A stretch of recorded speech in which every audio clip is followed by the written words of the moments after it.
ऋषियों के द्वारा रचित मंत्र है, वेद में नहीं है ये। वेद के सिद्धांत के आधार पर ऋषियों के द्वारा कर्मकांड के लिए रचित मंत्र है।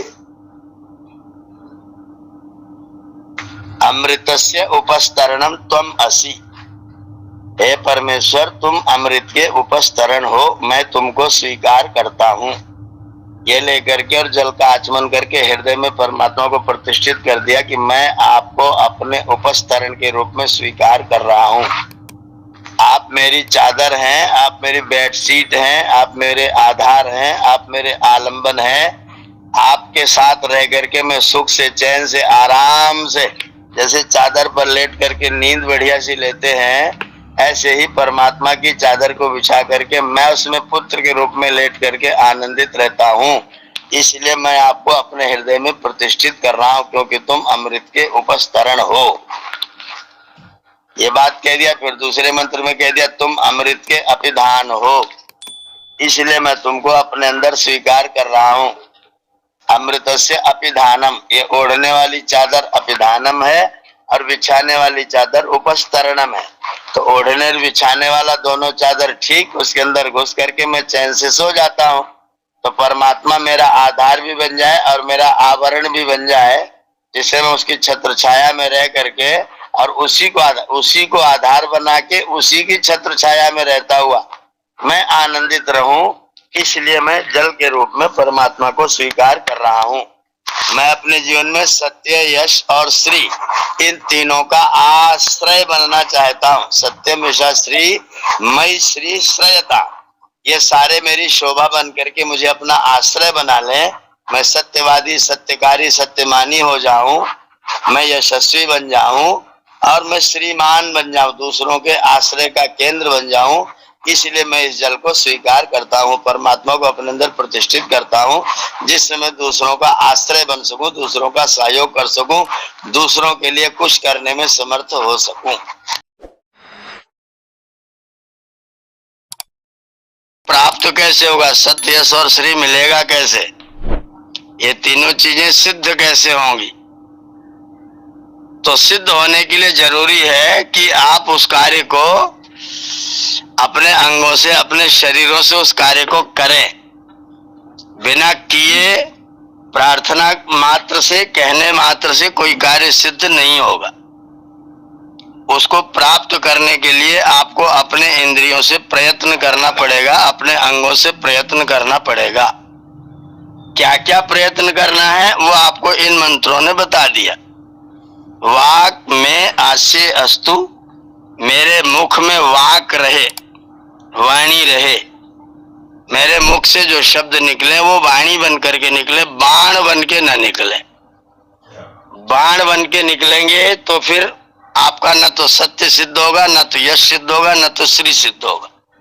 सत्य, यश और श्री को सिद्ध करना है तो आपको अपनी वाणी को वाक बनाना चाहिए, वाणी बनाना चाहिए। ये पहली प्रार्थना है कि अपनी वाणी को ठीक करो तो सत्य भी सिद्ध होगा, यश भी मिलेगा और श्री भी मिलेगा। अगर वाणी का दुरुपयोग हुआ तो न सत्य होगा, न यश होगा, न श्री होगा। वो वाणी कैसे ठीक बनेगी, वाणी सही कैसे रहेगी? तो अगर आपका प्राण ठीक रहेगा तो वाणी ठीक रहेगी। वांगमा आस्य अस्तु, नसोर में प्राणो अस्तु, मेरी नासिका में प्राण शक्ति मेरी ठीक ठाक रहे। अगर प्राण शक्ति ठीक रहेगी तो सब ठीक रहेगा, प्राण शक्ति बिगड़ेगी तो सब शक्तियां बिगड़ जाएंगी। वाणी का बल बढ़ेगा तो प्राण से बढ़ेगा। जिसका जितना अच्छा प्राणायाम है उसका उतना अच्छा वाणी पर उसका नियंत्रण है। अगर प्राण की गति ठीक ना हो, दमा हो जाए तो आप एक भी मंत्र ठीक से बोल नहीं पाएंगे। बोलेंगे सांस फूलेगी, हकलाएंगे। प्राण ठीक होता है तो हकलाहट नहीं होती, बौखलाहट नहीं होती, आप आराम से बोलते हैं। तो नसोर में प्राणो अस्तु, अक्षणोर में चक्षु अस्तु, मेरी आंखों में चक्षु रहे। चक्षु का मतलब विजन रहे, दृष्टिकोण रहे। अगर हमारा दृष्टिकोण ठीक है तो आप अपने सत्य, यश और श्री को प्राप्त कर पाएंगे, नहीं तो ठीक नहीं कर पाएंगे।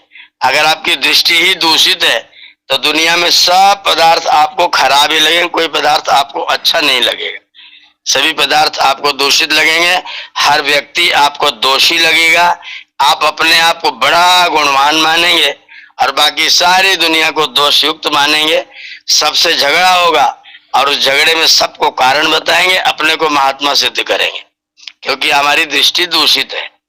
अक्षणोर में चक्षुरस्तु और फिर बाहुर में बलमस्तु, मेरी भुजाओं में बल रहे, मेरी जो शरीर में ऐसी शक्ति रहे कि मैं किसी दूसरे की सहायता कर सकूं, तो मेरा यश और श्री सिद्ध होगा।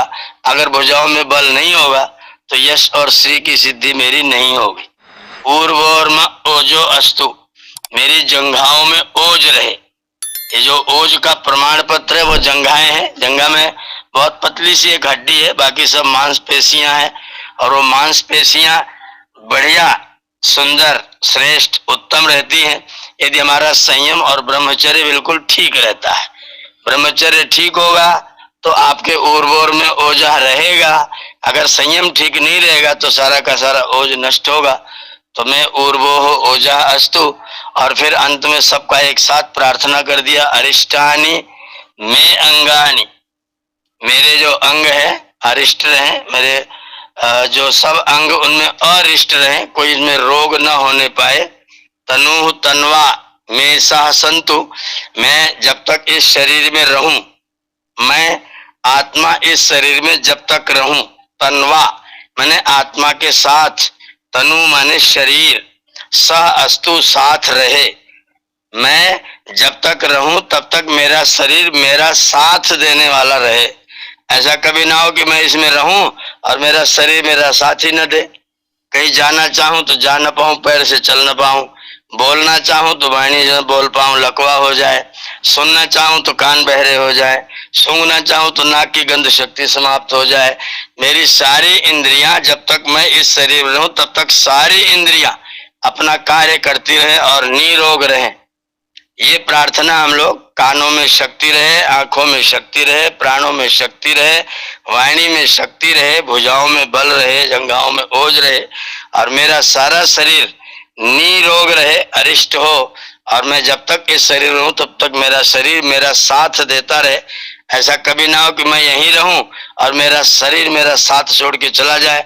श्वास तो चल रहा है पर हम चल नहीं पा रहे हैं, तो ऐसी स्थिति न आने पाए कभी भी। जब तक हम यहाँ रहे तब तक अपना कार्य स्वयं करते रहें और जब जाना पड़े तो कपड़े उठा करके प्रयाण कर जाएं, आराम से मुस्कुराते हुए सबको नमस्ते अभिवादन। अच्छा भैया, हमारी ड्यूटी चेंज हो रही, अब हम चलते हैं। आप लोगों का धन्यवाद, आप लोगों ने साथ दिया।